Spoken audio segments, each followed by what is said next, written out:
Hey everyone, welcome back. Hope you're having a fantastic day so far. So over the past few years, Senator Bernie Sanders has been trying to pass his bill called the Social Security Expansion Act. In this bill, among numerous things, it would increase benefits across the board for all Social Security beneficiaries by $2,400 a year or $200 per month. Now, even though this bill has garnered a lot of support from the left, from Democrats, he's really had troubles getting Republicans to come across the board and get on board with this bill, which is one of the many reasons why it has failed to pass through Congress. But this year, all that might be changing. In today's video, we are going to be covering why. But before we go ahead and dive into it for today, if you would like to receive up to $200 in free stock or $200 in free cash, in a pinned comment below, I will be leaving a link to Robinhood. All you have to do is once you click on that link is just sign up for a free account and then simply link your bank account. You do not even have to make an opening deposit. At that point in time, Robinhood will be sending you one free stock worth all the way up to $200. And if you'd rather just have the cash, all you have to do is once you receive the free stock is just sell it for what it's worth and then transfer the cash value right back to your bank account. Okay, so diving right into for today, like I mentioned, over the past few years, Senator Bernie Sanders has been trying to pass his Social Security Expansion Act.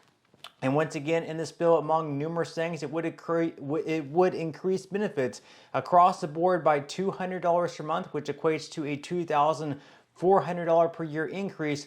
It would also change the way they figure the cost of living adjustments, or COLAs from short, over from the CPIW over to the CPIE. Now, an average CPIE is typically a little bit higher than the CPIW on a year-to-year basis. So that means that your cost of living adjustments would be a little bit higher every single year. It would also increase the special minimum benefit by right around $500 every single month as well, so it would be very beneficial. And it does a ton of other things as well. Now, the bad thing about this is, even though he has been getting Democrats to join his side with this bill, Republicans have been a little bit shy to jump to that side because they have been against tax increases that are included in this bill. Well, this year, that might all change, and we might actually see this bill finally pass through Congress and perhaps even signed into law. We are going to be covering why. So first off, we are going to be covering the bill. This is an article here from Think Advisor. So they say that new legislation would expand Social Security benefits by $2,400 a year and ensure Social Security is fully funded for the next 75 years by applying the Social Security payroll tax on all income above $250,000 per year. The bill, the Social Security Expansion Act, was introduced by Senators Elizabeth Warren, Bernie Sanders, along with Representatives Val Hoyle and Jan Schakowsky. The legislation adopts the Consumer Price Index for the elderly, or CPIE, for benefit increases and subjects all income above $250,000, including capital gains, to the Social Security payroll tax. So right now, this year in 2025, you only pay the Social Security payroll tax on the first $170,000 or so that you earn. And this is adjusted annually, but anything earned above that amount, so someone that's earning, let's say, millions of dollars per year, they're paying the same amount of Social Security payroll tax as someone who's earning just $170,000 per year. So Bernie Sanders, and a lot of people are saying that's unfair, that someone who is earning millions of dollars per year, whether they're a celebrity, some type of athlete, an actor, actress, or just a businessman who's earning a lot of money, the amount of taxes that they're paying in is the exact same as someone who's earning just $170,000 or $200,000 per year. So in this bill, any amount they earn above $250,000 per year would once again be taxed and go into the Social Security Trust Fund. Now, the article here goes on to say that, as the fact sheet explains, the bill would increase the net investment income tax by 12.4% and apply it to certain business income not already covered by payroll taxes. The NII currently applies to the investment income of individuals earning more than $200,000 and couples earning more than $250,000. So, quote, while the average Social Security benefit is only $1,838 a month, nearly 40% of seniors rely on Social Security for a majority of their income. 1 in 7 rely on it for more than 90% of their income, and nearly half of Americans age 65 and 74 have no retirement savings at all, the lawmakers said in a statement. So by requiring millionaires and billionaires to finally pay their fair share into the program, the Social Security Expansion Act would ensure the fund's solvency to the end of the century, help low-income workers stay out of poverty by improving the special minimum benefit, restore student benefits up to age 22 for children of disabled or deceased workers, strengthen benefits for senior citizens and people with disabilities, increase cost of living adjustments, and expand program benefits across the board, the lawmakers added. So as you can see, this bill does a lot of things. Not only is it going to increase benefits by $200 per month across the board, but it's also going to be increasing the special minimum benefit by right around $500 every single month.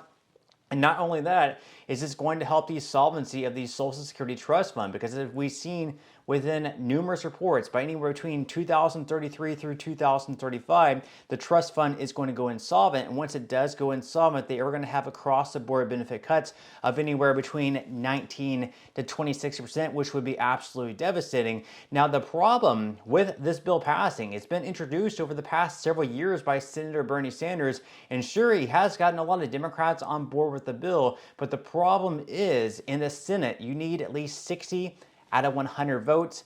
And at no time over the past, several years have we had just 60 Democrats and 40 Republicans in the Senate. They need 60 votes in the Senate, which means they need at least a few Republican votes. And that's been very, very difficult to garner because Republicans are against tax increases. And this bill would increase taxes at 12.4% for anyone earning above $250,000 per year. Republicans in the past have been very much anti-tax, but this year that might actually all be changing. We are going to be covering why from this article here from News Nation, where they say that Republicans in Congress are considering increasing taxes on the rich as part of President Trump's big, beautiful bill of ambitious legislative priorities, a striking development that breaks with decades of party orthodoxy and is spurring alarm bells from traditional conservatives. The discussions are in the early stages, and lawmakers say it is possible that no tax hike makes it in the final legislation, but the once inconceivable consideration of tax increases underscores the tricky task that Republicans have in meeting